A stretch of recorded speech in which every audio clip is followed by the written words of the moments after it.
Good afternoon, friends. Mark Holmes here, and as always, thank you guys for watching, commenting, subscribing, and being part of the Joe Boo Sports Report. Without you guys, this literally does not work without you guys. Wait a minute. Ooh, my seat. A little wet. Damn. Hold on. I got to change seat cushions.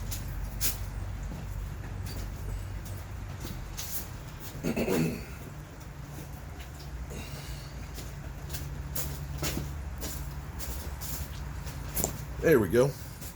Don't want to sit in a wet seat cushion. All right, so today is the day that they announced the Pro Bowl.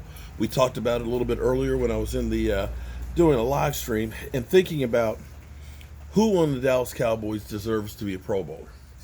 You know, when you think back to one year where we had, I want to say 14 Pro Bowlers. I think that was 2007.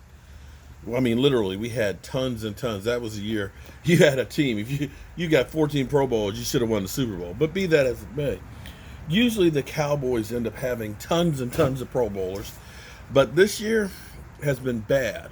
And as I was thinking this morning, players that you would look at, you got to look at Zach Martin. Even though he's injured right now, Zach Martin is still one of the best guards in football. In fact, you know, him being able to go from guard to tackle and not skip a beat was incredible. So you looked at him and said, yeah, he's deserving. And I thought Amari Cooper, the quiet assassin, who is on pace for another over 1,000 yards, close to 1,200 yards this year. He's still a top 10, receiver with nobody's throwing to him and doing really well. I thought maybe Amari Cooper would have. Now, defensively, I was looking and saying, Jalen Smith, if it's popular contest, Jalen Smith gets a lot of tackles, and he's a name people know. And, after the drop foot and everything, after the knee injury, sometimes guys get on name recognition alone, not necessarily on the field. But I didn't think that he was deserving of it.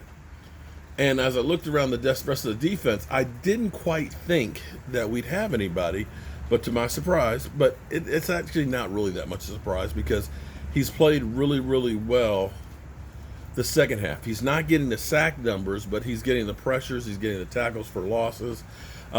He's raking havoc. In fact, you saw him last week with the forced fumble and things like that, and that's D-Law. So that's it. That's the list. Zach Martin and DeMarcus Lawrence for the Pro Bowl. I mean, honestly, do you honestly look and say, well, you could say Dak Prescott should be because you see what happened to the team without him, but of course, playing only 4.5 games, not going to get you there. When you think back to where we usually are with Pro Bowlers, usually we got Tyron Smith and you got Travis Frederick, you got, Zach Martin, you'd have Zeke Elliott, you'd have Amari Cooper, you had Dak Prescott, 6 guys on the offense, and then we'd have Jalen Smith and D-Law. We had, I think, 8 last year. Goes to show you, this year is truly a down year. Now, that's not to say that some of those guys might get added because what happens, of course, is guys can't play because they're injured or just don't want to play, going to Jacksonville. And I'm not even sure, are they having the Pro Bowl game this year? To me, I tell you what, I actually got to go to 3 or 4 Pro Bowls. One was in Arizona the week before the Super Bowl. Maybe it was 3. And then I went to 2 in Hawaii. Got to tell you, the Pro Bowl should truly be in Hawaii. And I used to like the fact that it was the week after the season. Because then you had the players, even if they're in the Super Bowl, looking at it and saying, you know what? This is a vacation. This is like a big party to have after the end of the year. No disrespect to Florida, but if you're talking about the players going to Hawaii for a week at the end of the season or going to Orlando, it ain't the same. It just ain't the same. And I think that's part of the reason why a lot of guys are like, man, the season's over. Orlando? Come on, man. But hey, what do I know? I'm a guy with a day job and a voodoo doll, so don't go by what I know or don't know. But shout out to Zach Martin and D-Law for making it to the Pro Bowl. That's big news for you guys. One final note, too. The good news is this may be the healthiest we have been as far as our secondary goes. Anthony Brown practiced yesterday. Diggs practiced yesterday. And Awuzie practiced yesterday. So all three of those guys will be playing against San Francisco.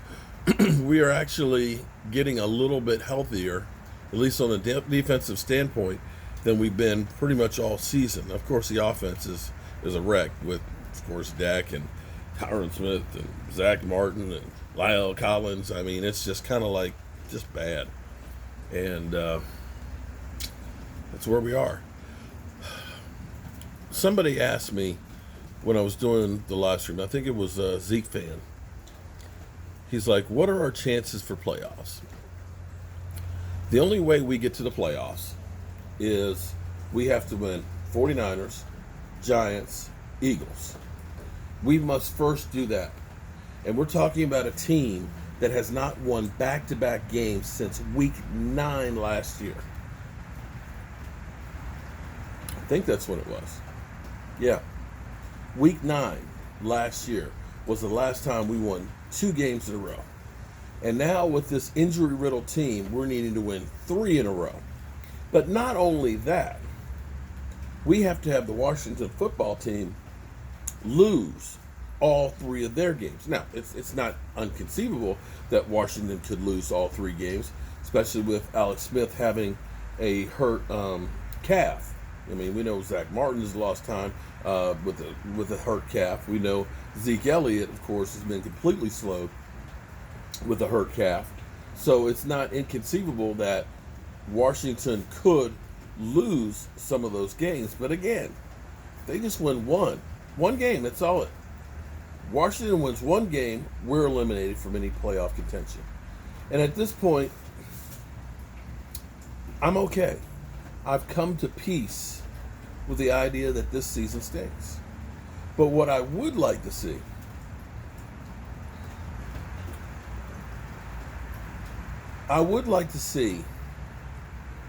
us beat the Eagles.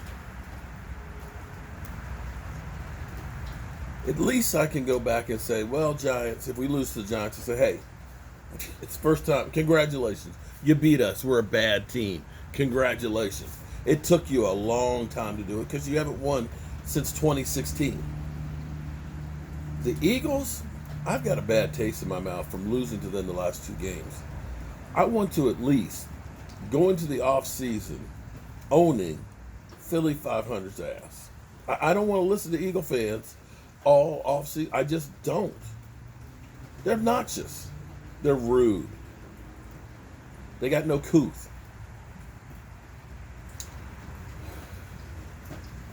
And keep a top 10 pick. That's it. That's all I want for Christmas. All right, y'all. I will catch you on the flip side. I've got some stuff I need to do. Got to make sure I got everything I need because I'm baking cookies. We making some cookies for Christmas presents for some people. Try and give them at least, during COVID, trying to give them at least a little feel, a taste of family. You know what I mean? Because that's what it's about. All right, peace.